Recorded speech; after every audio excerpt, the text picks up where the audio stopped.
Hello, I'm Blonde. I'm here with Introduce Yourself. And we're here for Girls Against. So how are you doing? I'm doing alright. Doing pretty good. It's very I forgot how cold it is here. Yeah, fucking But it's like a different kind of cold, you know what I mean? Yeah, we missed our bus we were going to get food and we missed our bus, so we had to walk over here. It was brutal. Yeah. But obviously he's only started last night, but how's the tour going in your opinion? I mean, so far so good. Yeah. But anybody can have a good show. Yeah, true. Yeah. The rest of the tour could be completely fucked. But disastrous. I'm sure it's going to be good. Did you enjoy the show last night? I did. Yeah, it was I had a really good time. Yeah, it was class. What's it like touring with Taking Back Sunday again? Because you did the tour with them and the used a while ago, didn't you? Yeah. Well, it's funny, right? Like,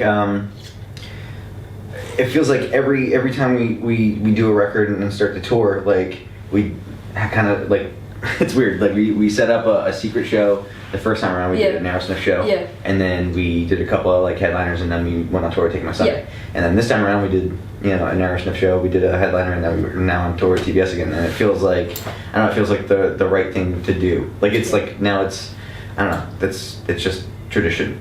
You know what I mean? But also they're just amazing people. Yeah, they're one of the best bands. So.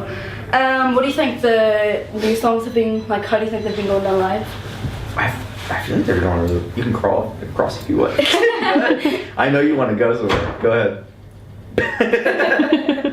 I feel like, it's funny, like, when I'm writing a record or something, it's hard for me to finish without having the bookends. Like, I don't, if I don't know how it starts and how it ends, I can't, kind of place things and I can't visualize it. So when writing a lot of these songs, especially when World Destroyer came about, I knew that was going to be the beginning of the record. I knew that was the sentiment I wanted to start with, and then immediately I was like, I only want to play this verse that shows like this is all I ever want. You know what I mean?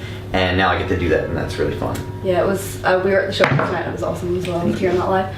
How do you think? Obviously, like magazines and stuff review it when it comes out, and like Kerrang gave it like 5 Ks or whatever, and Upset magazine made it like album of the year. So like, were you expecting that, or like, what was it like to like see that? No, I mean, yeah, and it's kind of crazy too. To, like, I didn't get to see a lot of that stuff because of how life happened. Yeah. But it's nice to it's nice when other people appreciate something that you put a lot of work into. You know what I mean? When you make a record like this, or at least for me, like when I was making this record, I got to a point on it where I was so invested and so depleted from making it, and I felt really, really proud and really happy with it, even before it came out. And it was one of those things where I feel like very rarely, like, you get maybe like one moment every 10 years where you feel like, all right, this is the sentiment I can go out on, and I'll be fine. And I felt that when making this record. So selfishly inside, I didn't care what anyone thought of it. I was curious what people would think, but I didn't really. It ultimately didn't matter because I was so proud of what I had made. Was it much different? Like, because obviously Stomachache, you did it like yourself, didn't you? Like all of it. Yeah. And then like Parachutes, the rest of the band kind of contributed. Was it much different, like doing that, or like? Well, yeah. I mean, what's nice about writing Parachutes was that I was able to go into the studio every day with really talented musicians. I mean, like Evan and Maddie, like they're just a dream to play with. Like, and every day I could go in and be like, all right, let's play it like this, and then I could go home and I would listen to what we had done, and then I would continue to mess with it, and I would change everything again that night. And the next day, I'd be like, all right, we're changing everything, and then eventually, I'm surprised they didn't want to kill me, but to go in and then to perform it live in the studio with the musicians that you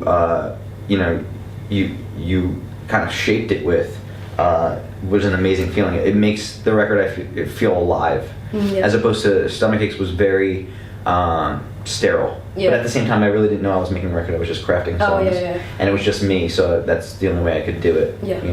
Was it cool working with Ross Robinson and Steve Ellis? Because obviously they worked with like fucking Slipknot and the Used and bands like that. The Cure. Yeah. At the drive-in, and I mean, it's there's so many records that I've looked to over the years that Ross and Steve have done, individually and together, and And that was always a pair, like a dream team pair that I always wanted to work with.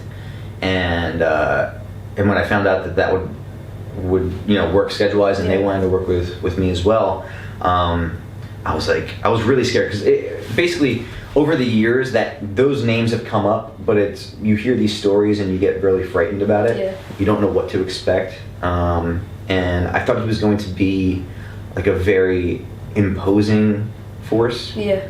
But it's not. It's so much more welcoming and supportive than I could have ever imagined. It was probably the single greatest creative experience I've ever had.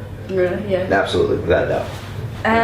You did I think the first tour wasn't the first tour to Australia. You didn't do any American shows, and then obviously got canceled.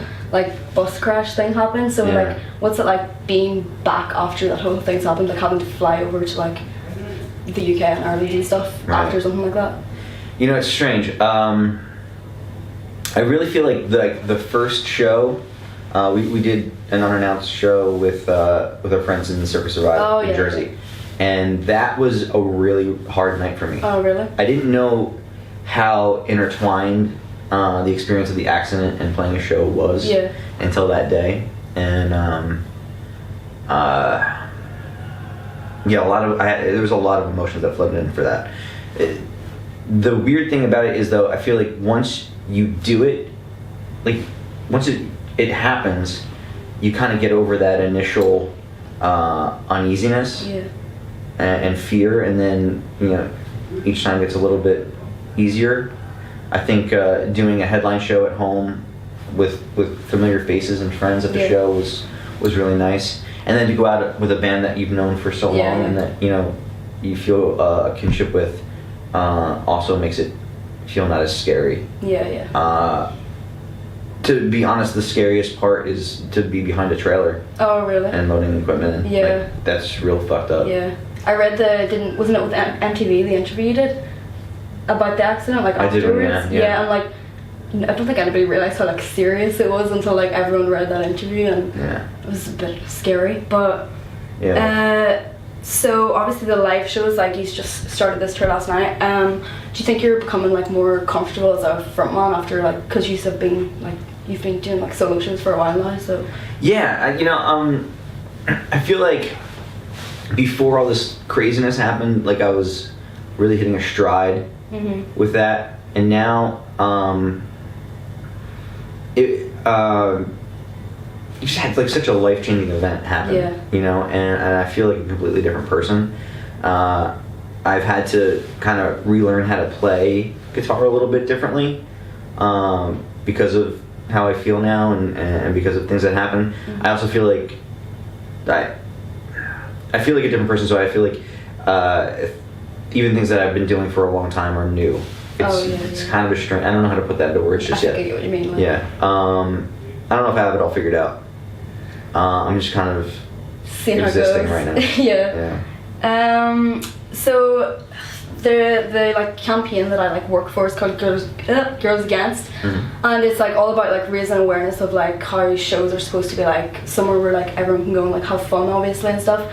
And like obviously like you can tell from your shows that there's like a very wide range of like different people and stuff. Like there's always older people, and then there's like younger people, and like tall people and short people.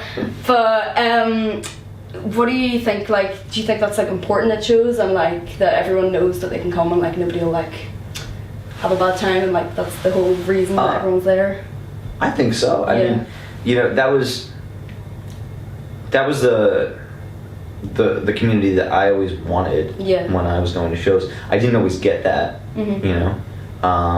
there was definitely a faction of the scene where it was like fear mongering, like trying to like be tough guys or show off and beat up on little kids or weaker kids or girls or whatever. Like if there was outskirts of the pit, they would purposefully like donkey kick and try to hurt someone.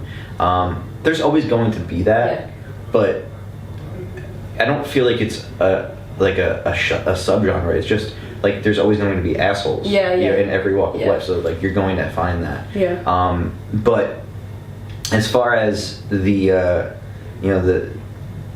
the scene be accepting, or shows, you know, coming to shows where you feel like you can belong and feel a safe place. You know, that really should be the whole point. There's no future in this if we don't do that. If we don't kind of take the younger kids under the wing and show them the way, you know, a little bit.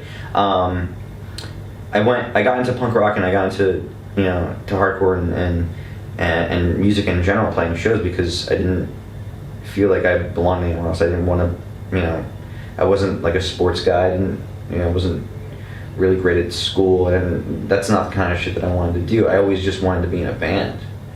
And when I found out that there was, you know, kids putting on shows, starting bands, doing it just for us, like, that really appealed to me. It was this other world, this, you know, this secret society, and if you were in the know, then that was pretty awesome, and I like that, you know. I don't want people to come to shows and feel like they have something to prove, you know, or that they're not cool enough to be there. You know what I mean?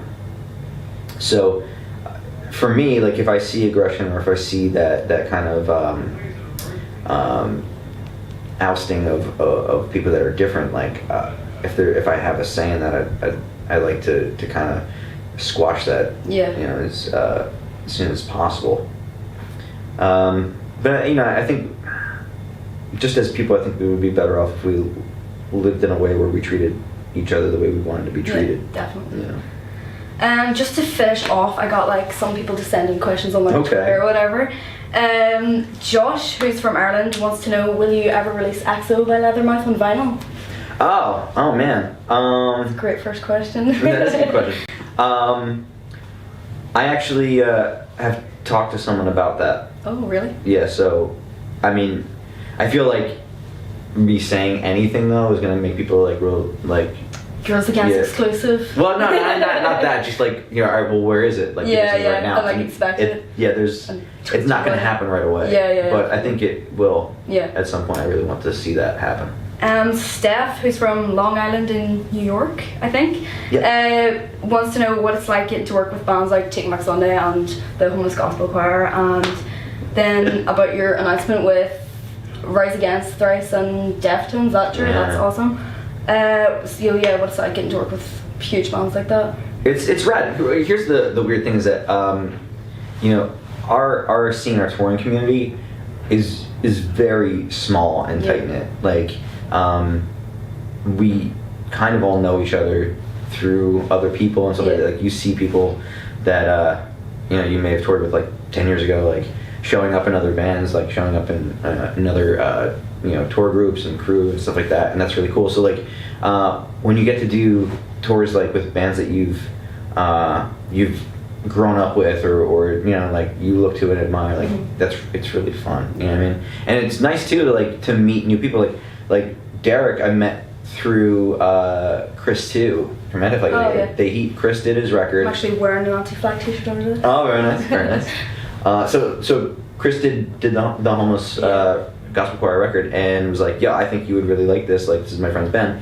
Gave me a copy of it, and then him and Derek came to a show one time and met Derek, and we just hit it off. Yeah. And now he's like, you know, like, I just like, his stuff's awesome, we're just friends. Yeah. You know what I mean?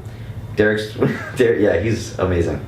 He's there's no one like Derek. Yeah. There's absolutely nobody like Derek. He's incredibly talented. He's incredibly funny.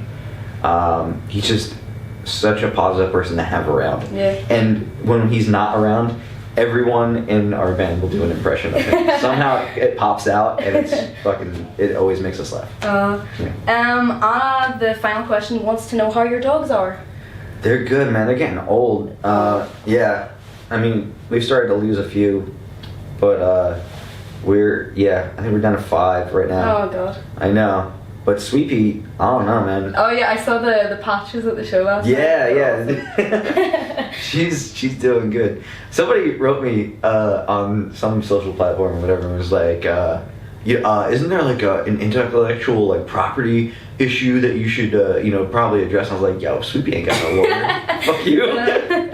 No, the Instagram, is it Instagram account that she has? It's Yeah, hilarious. Evan runs that. Yeah. Yeah, he does a good job of that. But yeah, so that's it. Thank you very much for taking the time. Thank you. Thanks for doing it, talking, Yeah. having a good talk. That's it.